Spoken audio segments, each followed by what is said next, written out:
Muchas gracias de vuelta, Julieta, por la invitación. La verdad que es una muy buena oportunidad y un buen momento también para volver a contar sobre microbioma. Y bueno, la verdad es que he preparado un seminario bastante intenso, pero me parece que está bueno para que entiendan un poquito cómo llegamos hasta hoy, donde llegamos a hacer esta historia. Así que tiene partes un poco más amenas, tiene partes un poco más técnicas, bastante más técnicas. Ahí le voy a pedir paciencia a los menos técnicos, pero me parece que va a ser bastante jugoso también para los más técnicos, así que creo que va a haber un poco para todos. Así que bueno, sin más delay, si les parece, comenzamos. Bueno, hagamos una pequeña introducción sobre esto, porque me parece que vale la pena para entender por qué nos pusimos sobre esto, ¿no? El concepto de holobionte me parece que es un concepto ya bastante fundamentado científicamente. El famoso 10% humanos que somos refiere específicamente a nuestro contenido genético. En cantidad de células somos mitad, pero digamos en contenido genético sí, nuestras células aportan ese 10% y el otro 90%. Por supuesto viene de toda la microbiota, no solo de la intestinal, pero es la mayor, esa, sino también de todas las otras, bucal, de la piel, etc. Pero la más importante, la más contundente, la más abundante en funciones también es la intestinal. Y también ya con bastante base científica podemos entender que hemos como raza coevolucionado, ¿no? Coevolucionado con estos microbios, con esta microbiota intestinal, con toda la microbiota durante los últimos 300.000 años como raza, como especie. Y les decía, está bastante bien fundamentado científicamente que esa evolución se dio en conjunto con nuestro genoma evoluciona muy lento, el microbioma evoluciona mucho más rápido, y se fue dando, digamos, mano a mano en esos 300.000 años. Pero lamentablemente en los últimos 100 años, con toda la industrialización, occidentalización, le dimos un impacto bastante fuerte al microbioma, y hay una teoría bastante bien fundamentada científicamente también, en donde, bueno, el impacto que le dimos a ese microbioma en los últimos 100 años fue de una velocidad tan grande que obviamente el genoma no puede hacer el catch-up con los cambios que va haciendo el microbioma. Entonces va bastante más lento. Perdón, Martín, un segundo, que está entrando muchísima gente y estoy tratando de silenciar a los que entran. Gracias. Ahí estamos. Les decía que el microbioma lo impactamos mucho en los últimos 100 años con la industrialización. Tuvo una evolución muy fuerte dada por ese driver, pero el genoma nuestro no, evoluciona mucho más lento. Entonces hay un problema que se empezó a dar de desincronización. ¿Qué es esto? A ver, las poblaciones indígenas de alguna manera pueden representar lo que es ese microbioma ancestral, el microbioma previo a la industrialización, ¿verdad? Y lo que se ha visto es que ese microbioma es muy biodiverso, contiene muchas especies diferentes intestinales. Lo que se ha visto en las poblaciones rurales, que representan un mix en ese proceso de industrialización, es que la biodiversidad es menor que en las poblaciones indígenas. Y lo que se ve en el estudio del microbioma intestinal de las poblaciones urbanizadas es que ese microbioma intestinal es todavía menos biodiverso, es el menos biodiverso de todos, ¿verdad? Entonces, eso de alguna manera ha generado un problema que hoy se representa con una serie de enfermedades crónicas que antes no existían y que han empezado a preponderar mucho en los últimos 100 años. Hay infinidad de papers de correlación por ahora de desvíos en el microbioma intestinal con una serie de enfermedades.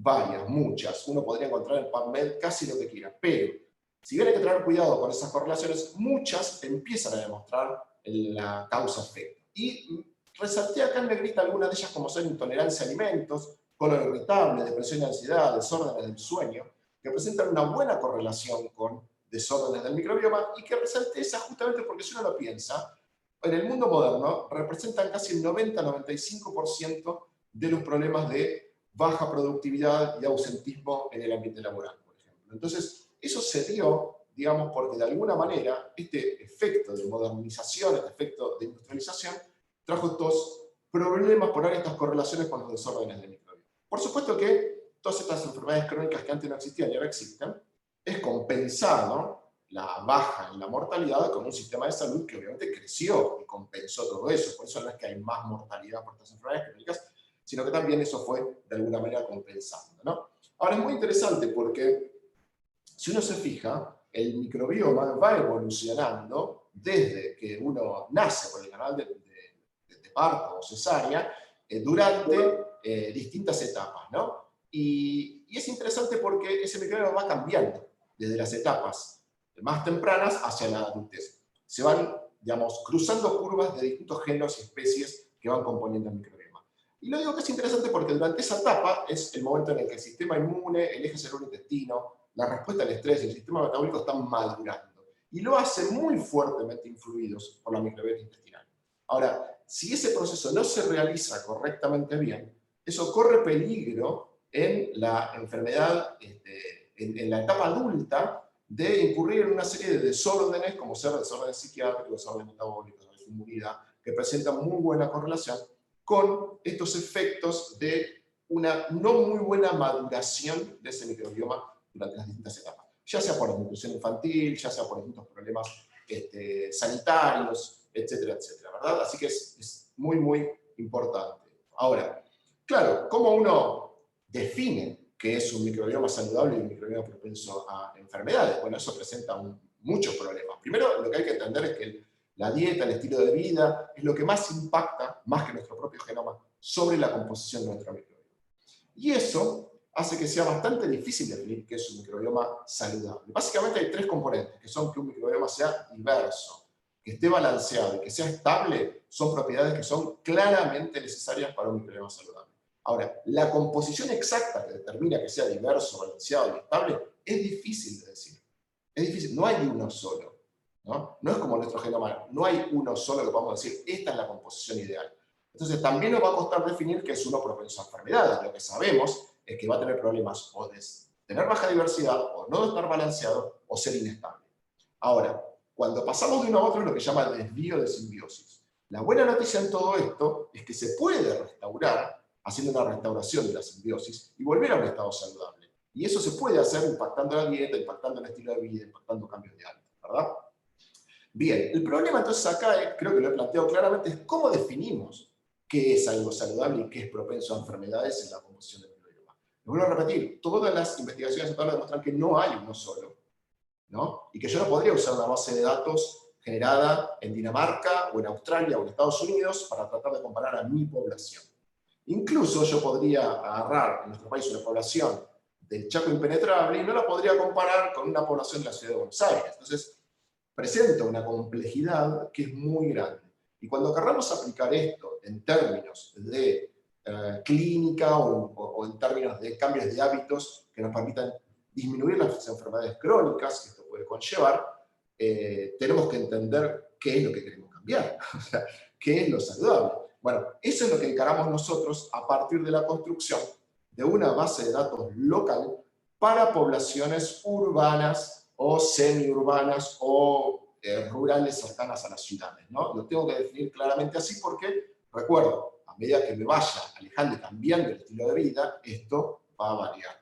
Entonces, hace unos años, atrás, muy poquitos años atrás, armamos un proyecto de Open Citizen Science. Esto es que en 4 ciudades que elegimos urbanizadas de Argentina, promovimos la idea de que la gente se acerque a participar de este proyecto a partir de las redes sociales, a partir de laboratorios que estaban en estas ciudades que nos ayudaron a difundirlo, a partir de notas en los diarios, etc.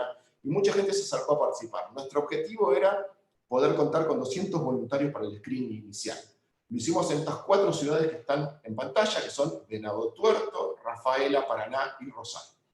En todo este área de influencia, queríamos construir la base de datos del microbioma, pretendiendo que represente poblaciones que sean muy similares a estas ciudades, ¿verdad?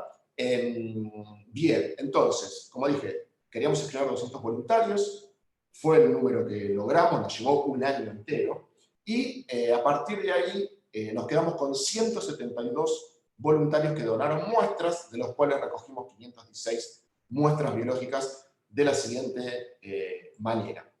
Quedaron 172 voluntarios porque no todos los que llegaban resultaban aptos después de un cuestionario para que procedamos a los pasos siguientes.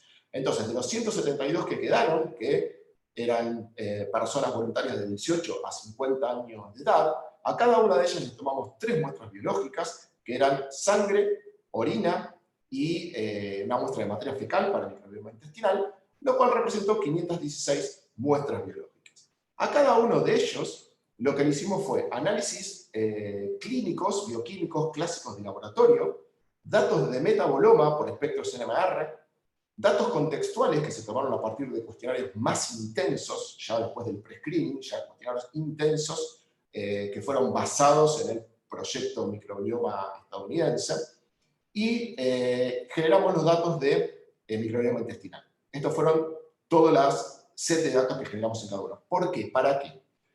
Porque a priori uno llega a la persona, le hace un buen cuestionario, parece una persona sana. Probablemente lo sea, pero puede haber algún proceso biológico, algún proceso clínico corriendo por debajo del cual no nos estamos enterando y eso puede estar impactando el microbioma. Como dije al principio, nosotros necesitamos el dataset más limpio posible para poder hacer esta base de datos porque está lleno de confounding factors, porque lo afecta el estilo de vida, lo afecta el medio ambiente. Entonces es muy difícil trabajar con microbioma por la cantidad de confounding factors que tenemos. Esta es la razón por la cual nos propusimos hacer esta base de datos con tanta vehemencia, siendo lo más limpia posible. Entonces veamos un poquito estos 4 sets de datos que generamos. Veamos un poquito los datos bioquímicos que generamos de los pacientes para ir viendo a cuáles tenemos que eliminar. Todo esto se hizo para ver cuáles parecían sanos, pero teníamos que seguir eliminando por algún otro proceso de desvío. Bien, fíjense que nosotros tomamos pacientes, como digo, que estaban entre 18 y 50 años de edad, de sexo biológico femenino-masculino bastante parejo, con una leve preponderancia hacia femenino, un índice de masa corporal en donde, fíjense que la línea roja indica el bottom level y la línea más verdecita el upper level, que teníamos como permitido. Fíjense que ya hay algunos puntitos, cada puntito representa uno de los 170 y pico de voluntarios, algunos que se alejan bastante del BMI que necesitábamos, entonces es probable que sea una condición para dejarlos afuera. Tomamos la cantidad de horas que dormían por día, también con un lower level, no upper level, pero sí con un lower level, porque sabemos que se impacta el microbioma si uno duerme poco. Entonces teníamos algunos también individuos, como se ve acá, que perforaban el bottom level. Tomamos datos de consumo de azúcares. Esto es muy importante porque el microbioma se impacta muchísimo. A través de un cuestionario nos dijeron el porcentaje de carbohidratos que tenían en su dieta. Ahí no pusimos restricciones. Sí estaban los datos de glicemia con sus upper y lower levels, en donde vemos que prácticamente todos estuvieron bien. Estamos acá, evidentemente, cero, debe tener algún error, pero estaban bien. Fíjense que después también incorporamos datos de niveles lipídicos, como ser el ratio de colesterol HDL, LDL o triglicéridos. Y fíjense que en algunos teníamos algunos problemitas ya a niveles lipídicos. Las personas parecen normalmente a priori sanas, pero digamos tienen algunos procesos especialmente lipídicos complejos. Tenemos acá varios pacientes, especialmente algunos que los niveles de triglicéridos excedían el upper level normal, así que ahí tenemos que, lo usamos para investigarlo un poquito más a quienes teníamos que dejar afuera. Investigamos también la salud del riñón, midiendo creatinina y uremia, y en términos mayoritarios anduvieron todos bien. La salud del hígado también, midiendo enzimas, GOT, GPT, GGT, alcalinfosfatasa, y vemos que también algunos perforaban los upper levels con las medidas de algunas enzimas como GOT, GPT, incluso la fosfatasa alcalina, con lo cual hay algunos que acá probablemente los tuvimos que descartar por esa razón. También les medimos los niveles de electrolitos, como se puede ver, y mayormente estuvieron todos bien. Entonces después lo que hicimos fue usar los datos de metaboloma. Y nosotros dijimos, bueno, si hay algún voluntario que presenta desvíos en más de una situación, lo vamos a dejar afuera, ¿no? O sea, es una razón para dejarlo afuera de la base de datos. En el metaboloma de plasma lo que tomamos fue el espectro NMR de CPMG. Esto lo hicimos en colaboración, esto es importante, lo hicimos en colaboración con PLABEM, que es la plataforma de metabolómica argentina, que lidera Tato Vila. Por suerte nosotros estamos en Rosario. Cruzando la calle tenemos a la plataforma de PLABEM, así que fue muy fácil trabajar con ellos, y nos devolvieron estos resultados. Este es el espectro NMR para, como dije, plasma de cada uno de los voluntarios. Y fíjense que ya esto muestra, por ejemplo, un strong outlier, como esta muestra 150, que se alejaba muchísimo de todo el resto de las muestras. Esta ya fue una razón suficiente para esta muestra dejarla fuera. Si era strong outlier, ya automáticamente quedaba fuera. Y después revisábamos los outliers cercanos a donde se concentraba la mayoría de las muestras para ver cuál era la razón. Y en este caso, estos outliers que se pueden ver acá, cuando los analizamos en detalle, muestran una correlación en el espectro con los datos clínicos, con los datos de triglicéridos. Es decir, que estas que se escapaban era por los que habíamos visto antes que tenían los triglicéridos elevados. Estos puntos que se ven acá como outliers, en el espectro representan a VLDL, que es la partícula que transporta los triglicéridos. Con lo cual, había una correlación entre triglicéridos elevados y los datos de plasma de metaboloma. Así que varios de estos también los dejamos afuera en el proceso. Y después, para el metaboloma de orina, usamos el espectro de Noesi en NMR, y ahí también, aquel que era un strong outlier lo dejamos automáticamente afuera. Acá se puede ver todo el pack junto de todos los individuos voluntarios que teníamos, o sea que hay bastante buena correlación a nivel de la orina, pero un muy strong outlier. Este strong outlier que se ve acá en el espectro coincide con etanol. Esto significa que este individuo tenía altísimos niveles de etanol en orina, lo cual es re loco, porque con el screening que hicimos, el pre-screening, una de las cosas que se pedían era que no tenía que tomar alcohol al momento de venir a donar la muestra. Y esta persona realmente los niveles son tan altos que es realmente insólito cómo se escapó del pre-screening, porque con estos niveles uno ya, el aliento solamente debería indicar que tenía alcohol, ¿no? Pero bueno, a veces pasó el screening, por suerte lo podemos capturar acá y lo eliminamos. Y acá se ven otra serie de outliers que esos coinciden con dos tandas que se ven acá. Estos outliers que se ven acá corresponden a un exceso de ácido hipúrico que, según nos dijeron, es frecuentemente un marcador que se monitorea cuando uno tiene exposición a tolueno. Debe ser porque algunas de estas personas trabajaban con eso. Y también estos que se ven acá tienen que ver con un exceso de ácido hidroxipropanoico. Este ácido hidroxipropanoico es normalmente producido en el intestino por el género Clostridia, por la especie Clostridia, que es Firmicutes, ¿verdad? Entonces, por las dudas, porque pudiera haber un exceso de Firmicutes por alguna razón, o por un proceso patológico indetectado, también los dejamos afuera. Así que, como se ve, tomamos mucho hincapié en cómo podíamos limpiar esta base de datos, y finalmente nos quedamos con, removimos 24 outliers de esta manera, nos quedamos con 148 muestras de referencia de muy altísima calidad. Secuenciamos B3, B4, marcador 16 en Illumina MySeq 2x300 versión 3 de ARENS. Generamos 50 millones de reads para cada muestra, 15 gigas de información, que fueron aproximadamente 110.000 reads por muestra pre-data cleaning, y después del data cleaning nos quedamos con 45.000 reads por muestra de coverage efectivo. De un, como se ve, altísimo nivel de base de datos, habiendo limpiado a los individuos que aparentemente sanos no los convencían, y además habiendo hecho el cleaning perfecto de la base de datos. O sea, es de muy altísima calidad a donde llegamos. ¿Por qué es tan importante esto? Y hago tanto hincapié. Por los confounding factors. La gente no pone tanto hincapié al momento de construir sus bases de datos contra las cuales va a comparar, y está llena de confounding factors, o de grandes variaciones. Nosotros tratamos de que al tener una base de datos, construir una base de datos de referencia, fuera lo más sólida posible para tener los mejores resultados después. Bien.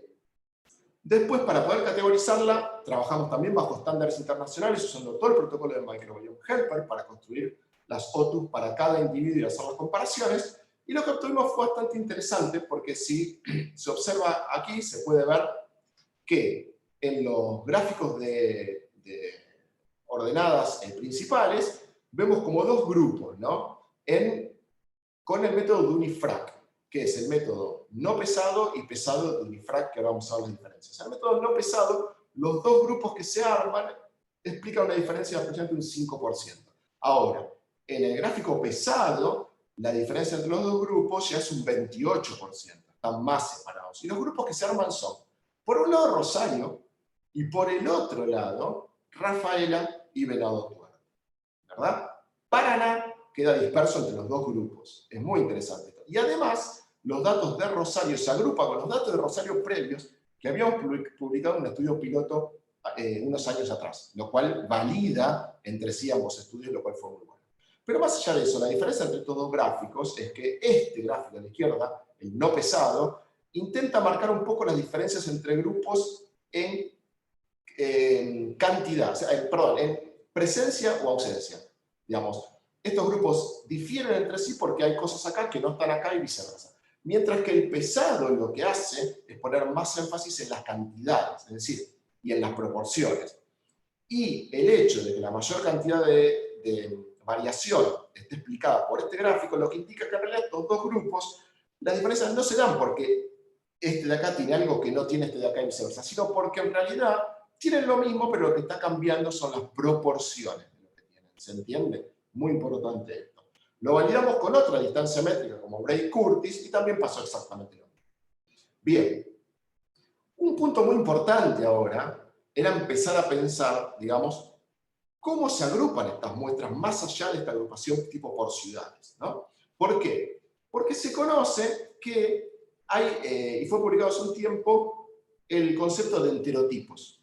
¿tá? Como que en las poblaciones humanas el microbioma se organiza por distintos enterotipos. ¿tá? Un primer trabajo publicado hace un tiempo que fue muy citado primero, después criticado. ¿Por qué razón?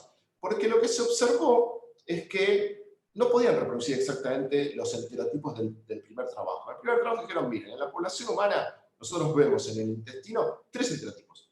Siempre alguno se va a agrupar en esos 3 enterotipos, que es el trabajo anterior, ¿no? Y otros trabajos después no pudieron reproducir exactamente eso. Algunos encontraban 4 enterotipos, otros encontraban 2, otros encontraban un gradiente con una mezcla. Entonces, en realidad lo que sí sabemos es que los enterotipos existen, pero de acuerdo a la población que se esté estudiando, puede variar. Entonces es muy importante tratar de determinar en esa población de estudio cuál es el enterotipo.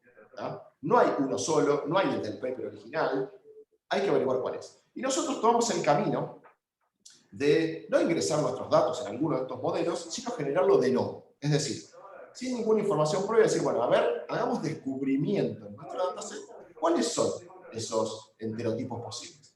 Y esto es un trabajo excelente que hizo Christian Rohr, en donde trabajó usando modelos de Machine Learning, en donde usó para clustering 2 tipos de algoritmos, que fueron PAM y H-Class, usó nada menos que 7 distancias métricas diferentes, y usó 9 valores K para tratar de buscar de nuevo cuál era el que mejor se adaptaba y cuál era el que mejor descubría los enterotipos en nuestra población argentina.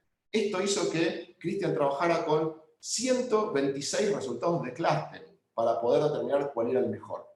Y fíjense que, en definitiva, después de observar todo eso, el mejor que funcionó fue el método que se llama Horn, con el algoritmo de PAM y una apertura de silueta de 0,5, y encontramos ahí 4 tipos de clusters en nuestra población argentina. 4, con el mejor de los algoritmos, no recuerdo, pero hubo 126 combinaciones. 4 encontramos 4 enterotipos en nuestra población. ¿Cuáles eran? Bueno, nosotros los llamamos C1, C2, C3 y C4. El mayoritario era el C3, con 80 muestras. Luego le siguieron el C2 y el C4, aproximadamente parecidos, y el minoritario era el C1. Del paper original, el C4 se parece al enterotipo 3, el C3 al enterotipo 1, el C2 al enterotipo 2, y el C1 era el enterotipo nuevo que teníamos en nuestra población. Ese nuevo estaba representado mayormente por Akkermansia, que es una verrucomicrobia, el C2 por Prebotella, el C3 por Bacteroides y el C4 por Fecalibacterium, que es un Filbicute. Eso es lo que nosotros encontramos en nuestra población argentina. Ahora, ¿qué teníamos que hacer? Tenemos los clústeres, sabemos cómo está dividida nuestra base de datos, altamente limpia, bien ordenada y en 4 clústeres en nuestra población. Tenemos que generar un modelo de Machine Learning que nos permita, cuando ustedes ingresan a la muestra, cualquiera de ustedes que está en la audiencia en este momento dice, yo no quiero saber el problema con ustedes, tenemos que poder ingresarlos en un modelo predictivo para que nos diga, entonces, a qué clúster pertenecen. Y eso fue lo que hicimos. Christian generó un modelo de Machine Learning de entrenamiento basado en 2 algoritmos también, intentó dos diferentes para ver cuál era mejor, usó Support Vector Machines y usó Random Forest con un algoritmo de oversamplado de Adazin y distintos tipos de optimización de hiperparámetros y lo que siempre usó es que nuestra base de datos construida se dividió en dos. 70% fue al modelo de entrenamiento y 30% al grupo de testeo. Con esto, él pudo determinar que el mejor modelo de entrenamiento consistía en usar el algoritmo de Random Forest con o sin optimización de hiperparámetros, y esto está basado en estos parámetros de accuracy y de F1 que se observan acá, que fueron los más altos para este modelo de Random Forest. Entonces, generamos un modelo predictivo basado en Random Forest, con el cual ahora nosotros podemos predecir cada muestra que tomemos a qué clúster de los que tenemos en nuestra base de datos va a pertenecer. Y por otro lado, también el índice de Gini nos volvió a marcar que había 4 clústeres mayoritarios representados por bacteroides, Klebsiella, Akkermansia y Fecalibacterium, como habíamos visto antes. Así que eso fue muy bueno. El otro punto importante de tener una base de datos como la que tenemos es que nos permitió establecer rangos de referencia. Esto es como yo mostraba al principio cuando medimos colesterol o medimos los electrolitos, hay rangos de referencia. Entonces uno sabe cuál es el upper level, el lower level, si está en la normalidad o no. Eso nos permitió construir esta cantidad de información que tomamos y estos datos poblacionales, viendo en toda la población cuál era en el rango medio normal, que definimos como Q1, Q3, y los rangos donde uno se salía de esa normalidad, dado por los valores Q1, 1.5 por el IQR, y del otro lado menos 1.5 por el IQR, y del otro lado Q3 más 1.5 por el IQR. Eso daba hasta qué puntos uno se salía de la normalidad en los cuartiles inferiores y superiores. Y lo hicimos de manera de construirlo para toda la base de datos completa, o también construimos clúster específico cada base de datos. Es decir, una base de datos para el clúster 1, una para el clúster 2, una para el clúster 3 y una para el clúster 4. Y ahora vamos a ver por qué. Lo primero que hicimos fue desafiar esta base de datos con casos testigos que habíamos tomado. Yo les voy a mostrar uno solo.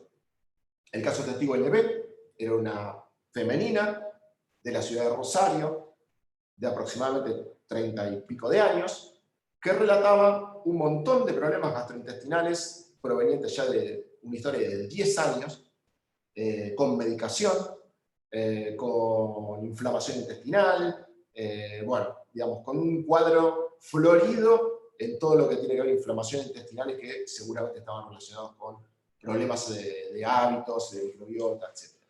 Y lo que hicimos con esta persona fue que ella decidió participar, digamos, como voluntaria también, y donó muestras al día 1, al día 7 y al día 14, donde medimos microbioma, por triplicado. Y además decidió en ese momento empezar una dieta muy estricta, que ahora les voy a comentar cómo fue, durante esos 14 días de medición. Y esto, fíjense que todas las muestras que tomamos de ella, al día 1, día 7 y día 14, por triplicado, cuando lo ponemos en la ordenada de componentes principales, todo lo rojo es toda nuestra base de datos muy bien curada, es esta nube que presenta esta dispersión lógica, y esta chica LB, fíjense dónde va a parar. Muy distinto de toda la base de datos que habíamos armado. Primer desafío interesante para la base de datos que habíamos armado, que pueda distinguir cuando una persona presenta un desvío fuerte de la simbiosis, como yo marqué al principio. ¿Qué pasó con esta chica? Bueno, esta chica durante estos 14 días se sometió a una dieta muy estricta, que era abundante líquido, comió únicamente rúcula, zanahoria, calabaza, repollo, arroz, maní, no probó gluten ni lactosa durante esos 14 días. Y fíjense qué interesante.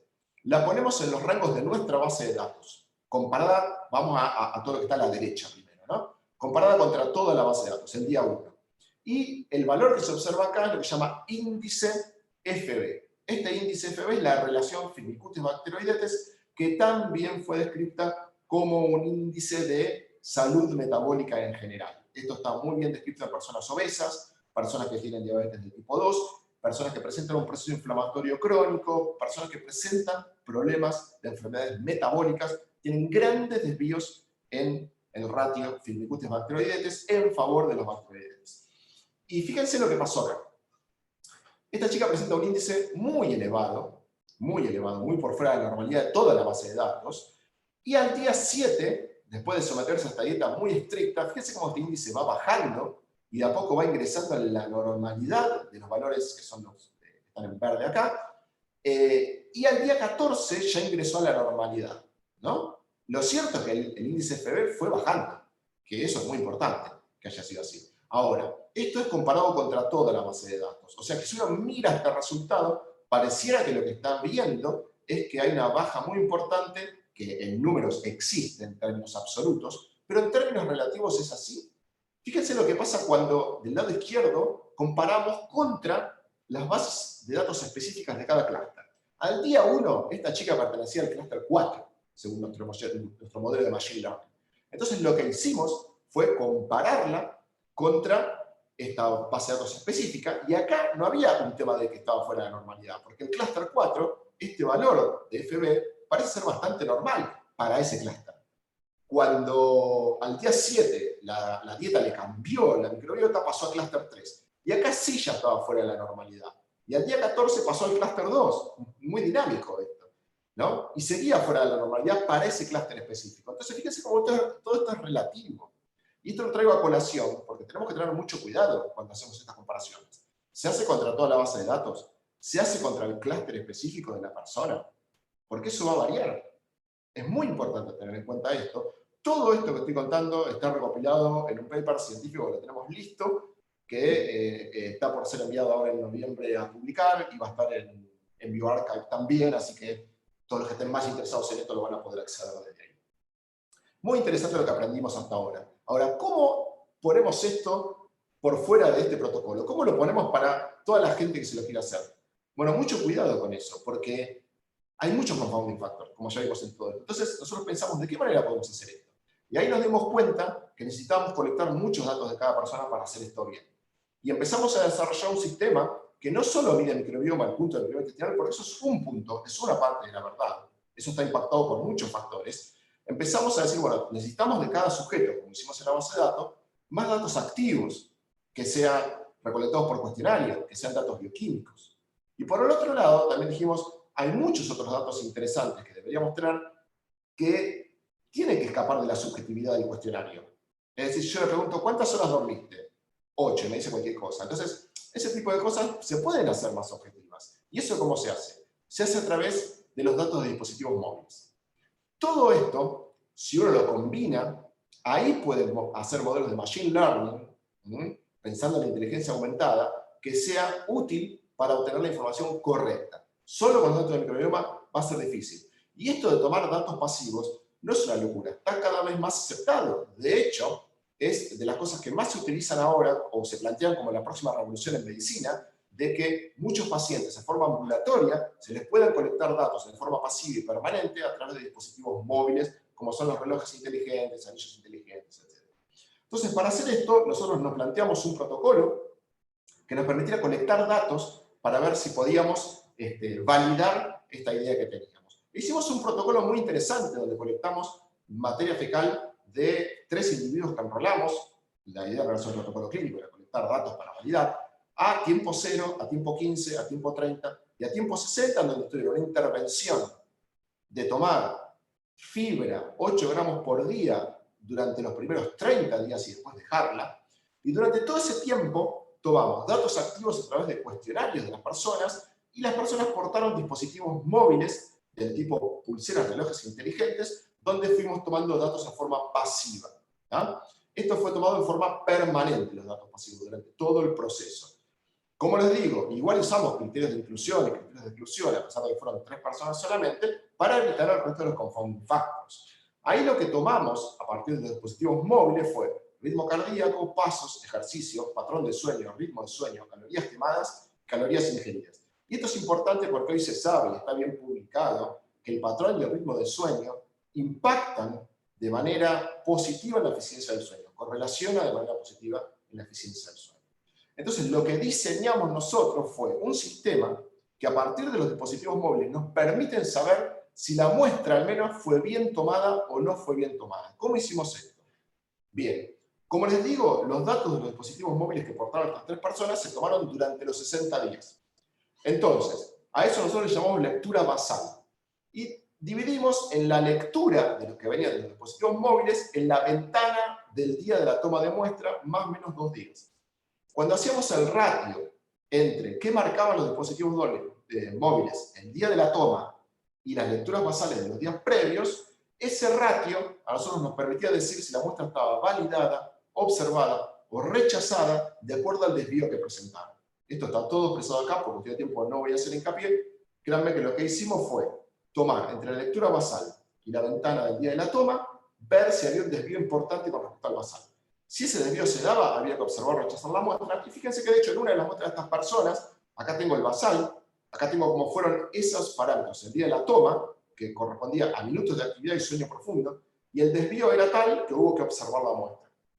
Muy importante esto. Entonces ahora contamos con un sistema para saber si la toma fue bien hecha o era impactada por otras razones que me van a indicar justo ese día no había que haberla tomado. Y hasta ahora nadie se estaba fijando en eso, ¿verdad? Entonces, obvio, esto no puede ser generalizado para todo el mundo todavía, en el protocolo donde la gente portaba dispositivos móviles, pero cada vez más la gente porta estos dispositivos. Bien, y otra cosa interesante fue los resultados que obtuvimos, porque hubo una intervención con fibras, ¿no? Se sabe que la intervención con fibras tiende a ser el microbioma más diverso. Fíjense lo que pasó con estas personas llamadas acá E, A y R, ¿no? Que fueron las 3 personas que participaron. Durante la intervención con fibras, una de las cosas que demostramos es que a los 15 días, como se demostró para los 7 días de la chica anterior, ya se pueden ver cambios en el microbioma. O sea, es muy dinámico. Si yo intervengo, tengo resultados rápidos. Y fíjense que todos los participantes aumentaron su diversidad a un pico máximo durante la toma de fibra. Y después de dejarla, 30 días después de ser medido, todos volvieron a bajar. Es muy interesante. La intervención con fibra subió la diversidad y cuando la dejaron, bajó. Y otro punto muy interesante, al cual no tenemos una explicación correcta hoy, pero es muy interesante lo que se observa, es cuando miramos a bacteroides y la intervención con fibras. Los bacteroides actúan de una manera poco intuitiva, pero fue muy interesante. Aquellos que lo tenían alto tendieron a bajar, al día 30 que fue el pico máximo, y aquellos que lo tenían bajo tendieron a subir, ¿no? Entonces, es como que la intervención con fibras tendió a llevar a todos hacia un punto de equilibrio. Y fíjense, cuando la fibra se dejó, o sea que el tratamiento se soltó, todos volvieron a disparar a su lugar original, automáticamente. O sea que efectivamente su microbioma es muy dinámico. Cuando uno interviene, obtiene respuesta rápida. Si lo deja de intervenir, trata de volver a la normalidad anterior.